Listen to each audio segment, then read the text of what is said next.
Hello, Indian mythology fans. My name is Sonika, and I am the author of the book Who God Really Is. Today, I bring you a story from the famous Ramayana that teaches us the most valuable skill that we need to exhibit in order to build trust with strangers. I remember an important moment from when I was in high school. My history teacher told my class that as people age, they tend to speak less. They close off from the world more. Today's Indian myth will address this fascinating but unfortunate phenomenon.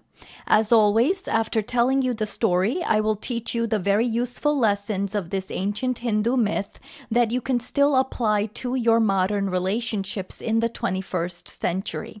Now, Hinduism is sometimes called a complicated religion. It's why I wrote the book Who God Really Is, a book in which the principles of Hinduism are best understood and God is explained through a modern rational lens. Do grab your copy on Amazon today. Let me tell you the story now. By the time Hanuman and Lakshman meet, Lord Rama and his younger brother Lakshman have been exiled from their kingdom of Ayodhya. They have entered the forest, and during their exile, Ravana, the demon king of Lanka, kidnaps Rama's wife, Sita. Rama and Lakshman are devastated by this loss and immediately begin a perilous search for Sita. The two brothers are accompanied by an army of Vanaras. Vanaras are a race of super powerful forest-dwelling monkeys or apes in Indian mythology. This army is led by Sugriva, an exiled Vanara king who seeks revenge on his brother Vali because Vali usurped his throne. The Vanara army is key in assisting Rama, and it is during this phase that Lakshman first encounters Hanuman, one of the most important figures in the Vanara army and one of the most revered Hindu gods. Lakshman's first encounter with Hanuman occurs in the kingdom of Kishkinda.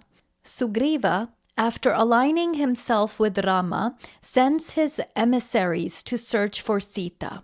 Hanuman, one of Sugriva's most trusted generals, is assigned the task of meeting Rama and his party.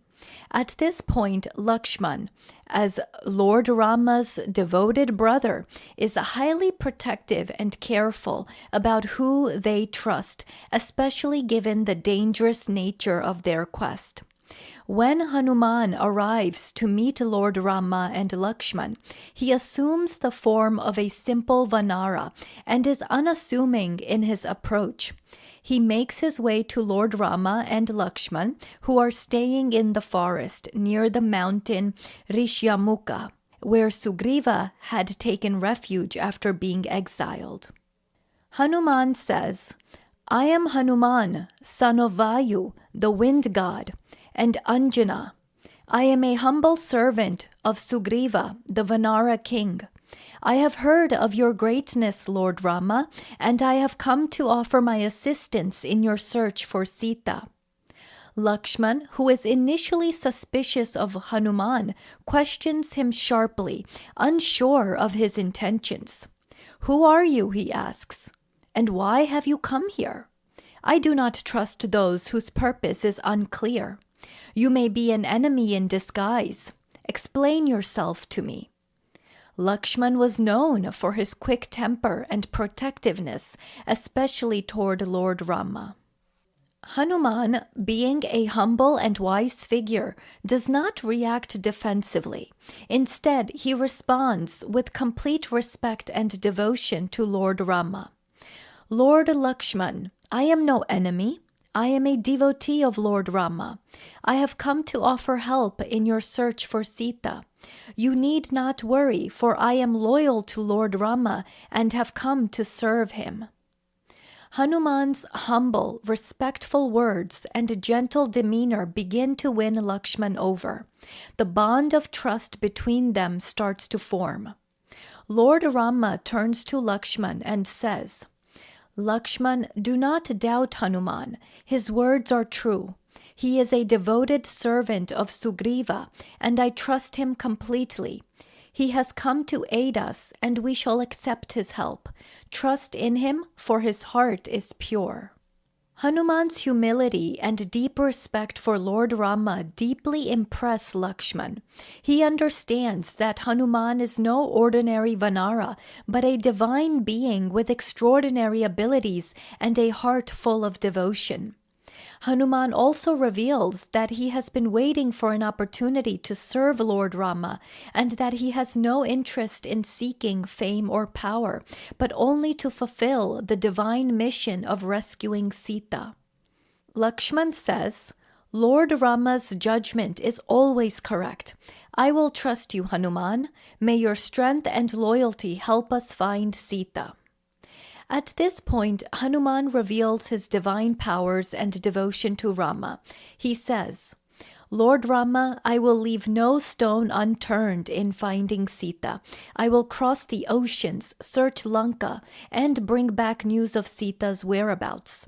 My life is at your service, and I shall not rest until I have completed the task you have given me, Lord."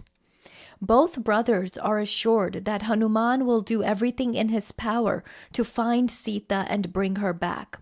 Hanuman's words especially resonate deeply with Lakshman's own feelings toward Rama, as Lakshman himself has devoted his life to serving his brother.